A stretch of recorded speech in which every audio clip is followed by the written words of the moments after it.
한 번도 경험해 보지 못한 나라를 만들고 싶다는 대통령의 말씀은 그때는 희망과 기쁨의 말이었습니다. 참 그 말에 우리가 좋은 표현이었고 소망을 품었습니다. 요즘에 한 번도 경험해 보지 못한 일을 하루가 멀다 하고 만나는데 너무나 당황스럽고 당혹하고 놀랄 일들이 많습니다. 그런 가운데서 만일 우리가 진지한 시민이라면 신앙의 유무와 상관없이 이런 어려움 때문에 불평을 하거나 물러나기보다는 자기 자신, 가정, 사회를 돌아보는 것이 합당하다 생각합니다.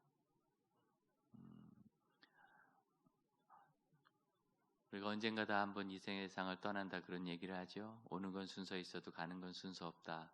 젊다고 뒷순서 아니고 아프다고 먼저 가지도 않고 그 사람에게 정해진 운명의 때를 우리 스스로 알지 못합니다.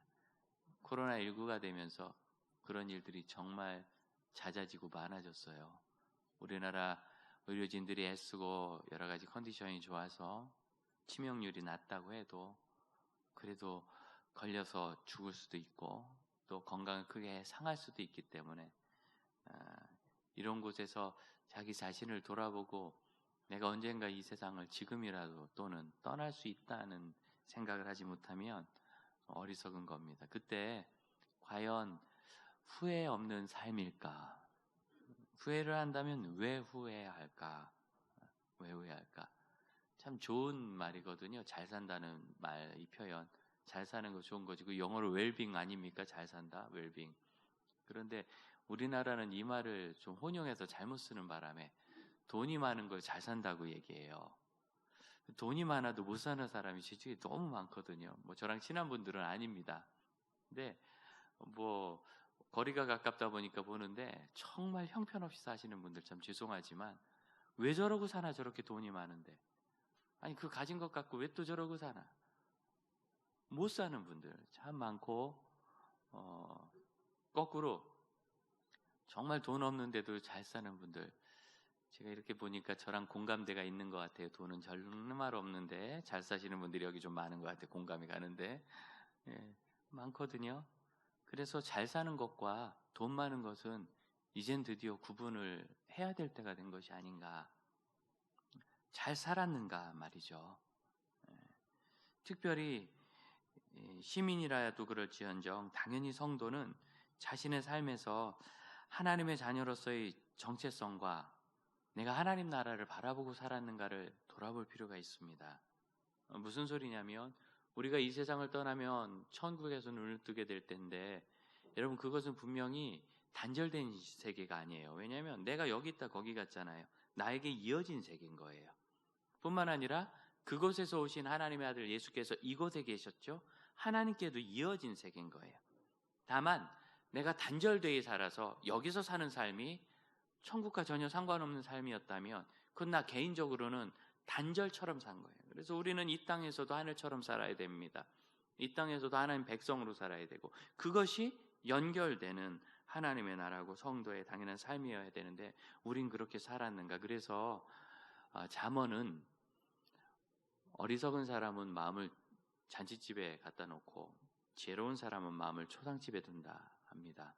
잔치가 있어서 흥청망청하면서 기쁘면 그것이 좋은 것 같지만 그로 인하여 삶의 긴장감도 없어지고 내가 지금 바르게 사는지 뭐한지 이 감정에 취해가지고 돌보지 못한다는 거죠. 물론 우울증에 빠지면 안 되겠지만 이렇게 죽음이 우리 가까이 있고 실제로 보고 목도하는 가운데서는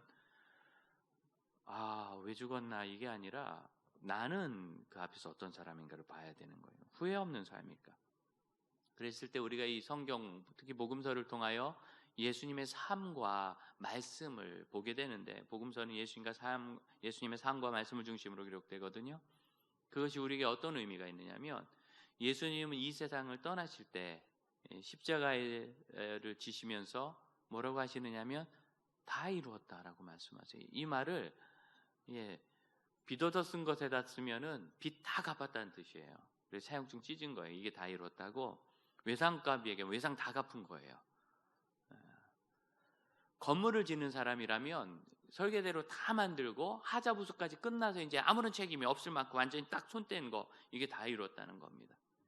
예수님은 33년밖에 안 사셨는데도 자신의 삶을 지상생에 마감하면서 다 이루었다라고 말씀하셨어요. 과연 저는 50도 넘었는데 이룬 게 뭔가 답답하거든요. 이게 하나님 나라의 관점이라는 것이 바로 그겁니다. 예수님이 그동안 우리 많은 유행을 지냈잖아요. 제가 30 넘어갈 때는 저는 돈 없어서 못했는데 우리 선배 목사님들은 비싼 렌즈를 사가지고 사진 찍는 게 막 갑자기 유행이 되기 시작했어요. 어느 존경받는 어른이 그걸 하면서 많이 힐링이 됐다는 소리를 듣고 너도 나도 하기 시작해가지고, 그때는 목사님 사진들이, 또 목사님들은 철학이 있지 않습니까? 생각이 있으니까 이게 보통 작품들보다 뭐 영상미나 좀 이런 것도 뭐 아주 좋고 잘 찍으니까, 그리고 목사님들은 시간에 매이는 게 좀 적은 면도 있으니까 맘먹고 내자면, 그래가지고 그 비싼 렌즈 들고 가서 하루 종일 뭐 뒤집어 쓰고서 이제 그 기다리면서 그 컷 하나 찍으려고 하신 분들이 많이 계셔서 그 사진집들이 지금 많이 나와 있고 그래요. 그때는 그게 전부인가 그랬더니 요즘엔 또 그렇게 많이 안 하시더라고요. 많이 줄어들으셨어요. 요즘 우리 젊은 형제자매들은 여행을 어디를 가느냐, 이거 굉장히 중요하게 생각하더라고요. 어디 가봤냐, 어디 가봤냐. 나라가 잘 살면서 국내 물가는 높아지고 삶의 질은 좀 버는 거에 비해서 떨어지는데, 주로 자연이 잘 보존되어 있는 나라들은 물가가 저렴하니까 국내 어디 가느니 그 돈이면 거기 간다 이러면서 어디 가봤다 SNS 올리고 너무 많이 올려서 이제 신기하지도 않아요. 안 올린 사람이 신기해 요즘엔. 그런데 과연 그 일이 우리에게 만족을 주는가? 전 세계 많은 곳을 가보면 무엇으로 우리는 다 이루었다라고 얘기할까요? 예수님이 다 했기 때문에, 정말 모든 것을 다 해보셨기 때문에 다 이루신 것이겠어요. 예수님은 자신의 삶에 있으신 그 하나님 나라의 가치와 관점에 대한 것을 분명히 다 완성하셨다는 거죠. 물론 우리는 압니다. 그것이 십자가에서 인류를 구속하시는 하나님 주신 사명이라는 거 알지만, 그럼에도 불구하고 과연 그 사명을 인지하고 다 이룰 수 있는가, 이게 우리에게 굉장히 중요한 것입니다. 그래서 성경에서, 특히 복음서에서 예수님의 가르침과 삶을 본다는 것은 우리가 어떻게 살아야 되는지, 무엇이 후회 없는 인생인지를 가르쳐주는 것과 같아요. 특별히 예수님께서 그것을 그냥 말씀으로 하신 것도 중요해요. 왜냐하면 요한복음에 있는 대로 태초부터 계셨던 말씀이 육신이 되어 이 세상에 오신 것이 예수 그리스도 성육신하신 하나님의 아들 독생자시거든요. 그러니까 이 말씀은 우리가 예수님을 만나는 길입니다. 뭐 무슨 기도하고 꿈꿔서 만나는 게 아니라 이 말씀이 예수님을 만나는 거예요. 이거는 변개가 없고 틀린 것도 없고 그대로입니다. 그러면서 또한 동시에 우리에게 중요한 것이 있는데 뭐냐면, 예수님께서 실제로 우리를 현실 속에서 만나주시는 일을 지금도 하신다는 거죠. 26절 말씀을 보면 하반절에 뭐라고 얘기하느냐면, 이것을 받아 먹으라, 이것은 내 몸이니라. 떡을 주시면서 내 몸이니라 하셨어요. 이거 좀 과도합니다라고 말해야 되는 거 아닙니까? 예를 들어서 받아 먹으라, 이것은 내 몸을 상징하는 것이다, 내 몸의 의미다, 어떤 내 몸을 기억하게 한다, 내 몸을 생각해라, 이렇게 한 게 아니라 이것이 내 몸이다. 너무나 분명한 문장으로 말씀을 하세요. 과연 그것이 예수님의 몸인가? 더 나아가서 그 포도즙이 내 피라고, 28절에 내 피를 의미하거나 상징한다고 말씀하시지 않고 내 피라고 말씀하세요. 이게 무슨 뜻입니까? 여러분, 이 일이 쉽게 들리십니까? 어렵게 들리십니까? 머릿속이 그거 예수님의 그 십자가 죽으심을 상징하는 거고, 그걸 우리가 기억하는 거고, 뭐 기념하고 감사하고 은혜를 받는 거, 이런 이야기를 할지 모르겠지만, 정작 이 말씀을 듣던 사람들은 안 그랬어요. 이게 너무나 실감이 나서 요한복음 6장에 보면, 요한복음 6장 그 내내 굉장히 길거든요. 예수님께서 생명의 떡에 대해서 말씀하세요. 나는 하늘로부터 내려온 살아있는 떡인데, 사람이 나로 말미암아 나를 먹으면 살겠고 영원히 살겠고 영생을 얻어, 계속 말씀하는데 이 유대인들이 난리가 났어요. 그걸 가지고 논쟁을 하기 시작해요. 그게 무슨 소리냐, 당신 사람인데 살을 떼서 우리에게 주고 먹게 하겠느냐, 아니 이게 무슨 말이냐. 그래가지고 마지막에 어떻게 되느냐면, 이 말은 너무 어렵도다. 누가 이해할 수 있는가?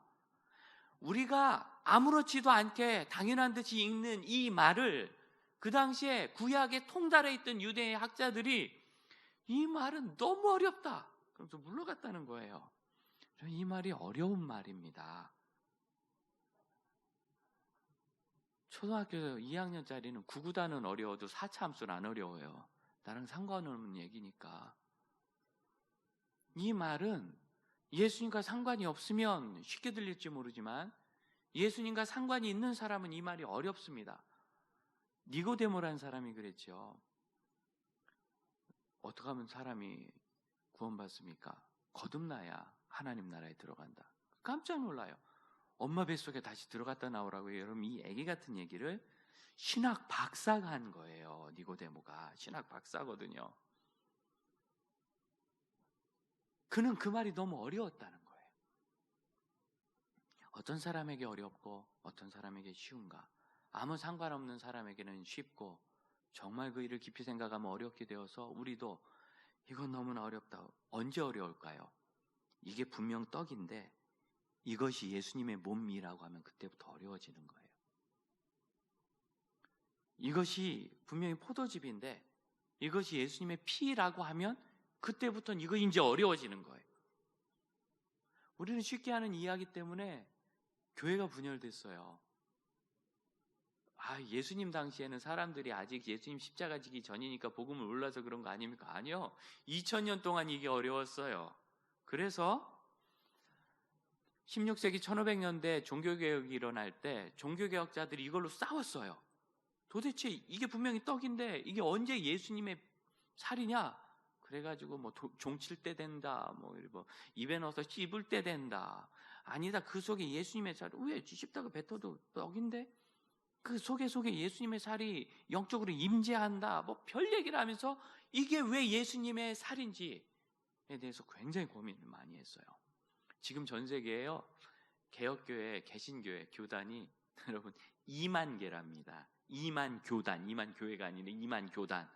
되게 많죠? 그러니까 그냥 모르고 삽시다. 복잡하니까. 그런데 그 2만 교단으로 분열하는 그 분열의 첫 키는 종교개혁자들의 분열이었고 그 분열은 성찬 때문에 일어났어요. 그만큼 그들은 이걸 교단이 갈라질 만큼 어렵게 봤습니다. 여러분, 어려우셨어요? 예수님께서 왜 이것을 내 몸의 상징이다, 내 몸의 비유라고 하지 않고 내 몸이라고 있는 그대로 말씀하셨을까요? 여기에 교회의 비밀이 있는 거예요. 그래서 이 코로나 상황에 우리가 어려우니까 다 이제 인터넷으로 예배를 하지요? 그럼 5년 전만 해도 이게 어렵습니다. 온라인으로 화상통화하고 이렇게 영상 보는 거 5년 전만 해도 그렇게 쉽지 않은 일이었어요. 대부분 그런 거 지원 안 하는 휴대전화도 많았고 10년 전엔 불가능했어요. 여러분, 컴퓨터로 이 영상이 실시간으로 전송돼서 실행된다는 게 이게 얼마나 대단한 사물인지 모릅니다.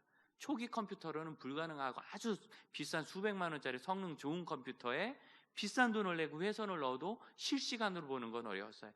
옛날에 PC통신 하시던 분들 영화 한 편 다운받으려면 그 고화질도 아닌 저화질 영화 밤새 다운받았던 거 기억나세요?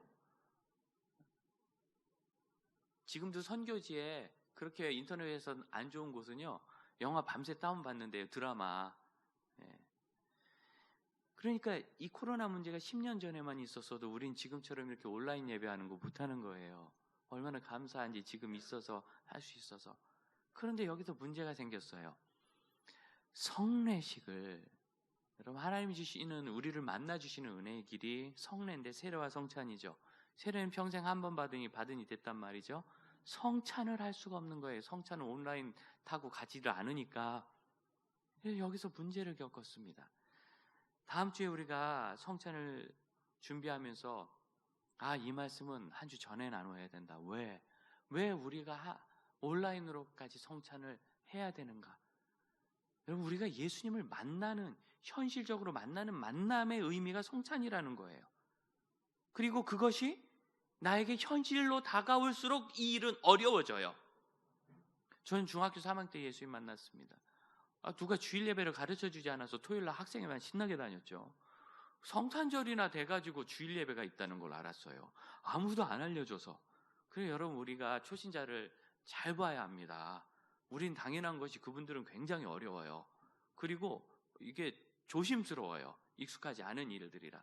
새 신자를 잘 섬겨야 되는데, 그때서야 알고 이제 그 다음에야 주일 예배를 나가기 시작했죠. 세례를 받고 성찬 예식을 하는데, 주일 예배를 처음 나가보는 거니까 성찬을 처음 보는 거예요. 목사님께서 인도하시면서 받아 먹으라, 이것은 내 몸이라 하시는데 제가 깜짝 놀랐어요. 이게 진짜 예수님 모님이구나.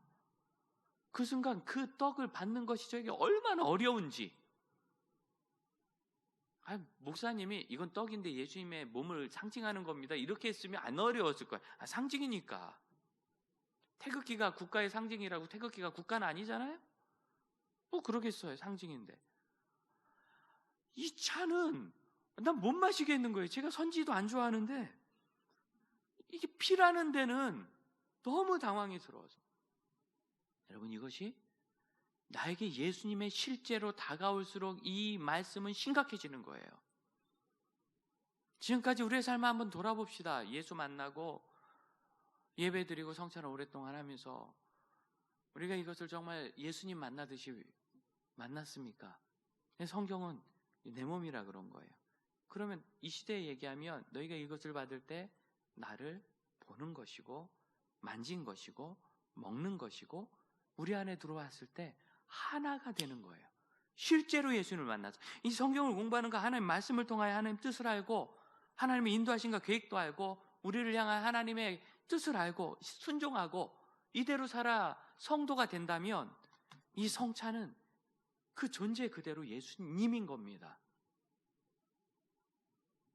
그래서 이 성찬은 놓치지 말고 해야 되는 것이고, 교회 공동체에 소속되지 않으면 가장 큰 문제가 성찬의 문제가 오는 거예요.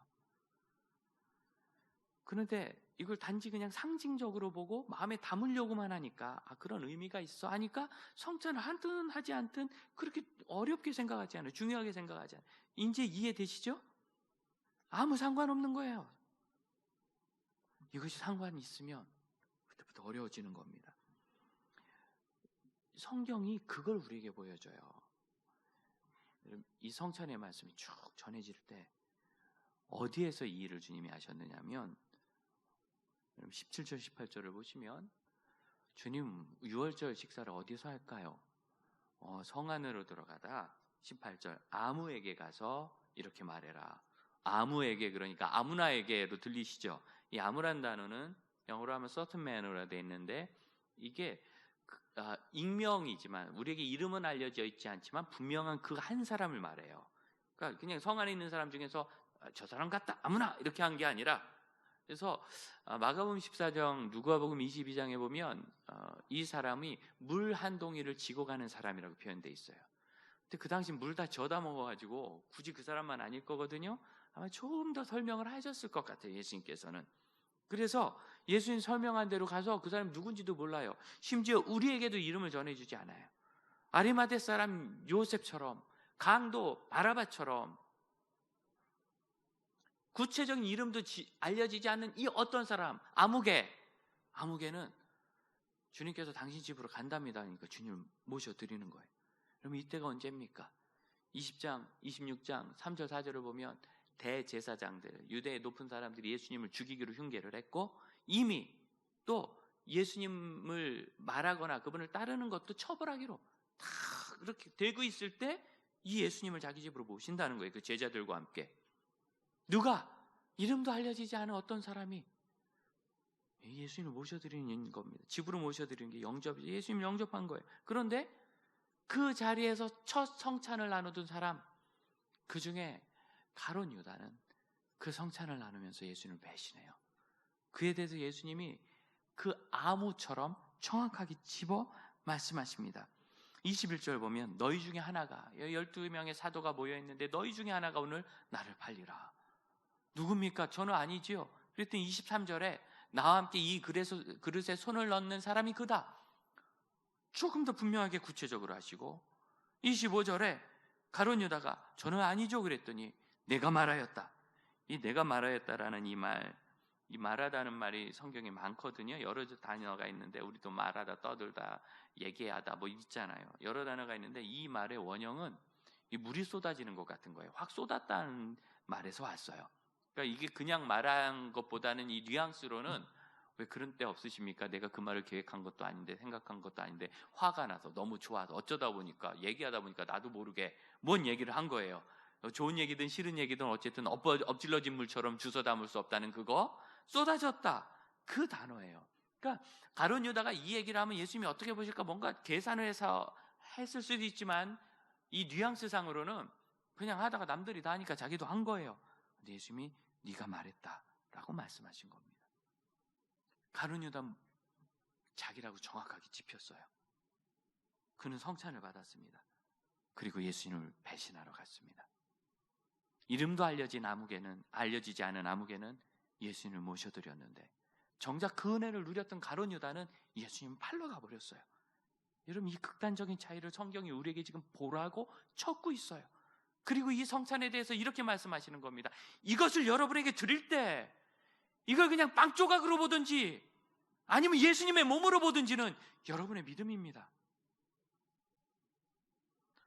목사님 그게 이해가 안 갑니다. 이해가 안 가요. 그럼 보세요. 18절에 뭐라고 하느냐면 예수님의 말씀은 이랬어요. 내 때가 가까이 왔으니 내 제자들과 함께 유월절 식사를 너희 집에서 하겠다. 내 때가 가까이 왔다. 여러분 이 말씀을 우리는 압니다. 우리는 예수께서 십자가 지시고 인류를 구원하시려고 이제 다음날 잡히시고 그 다음날 운명하실 거예요. 그럼 우리는 알아요. 이 자리에 왔던 사람, 이 예수님을 영접한 사람, 모셔드린 사람 이걸 알까요? 이 다음날 운명하실 일을 그는 모르죠. 내 때가 가까이 왔다.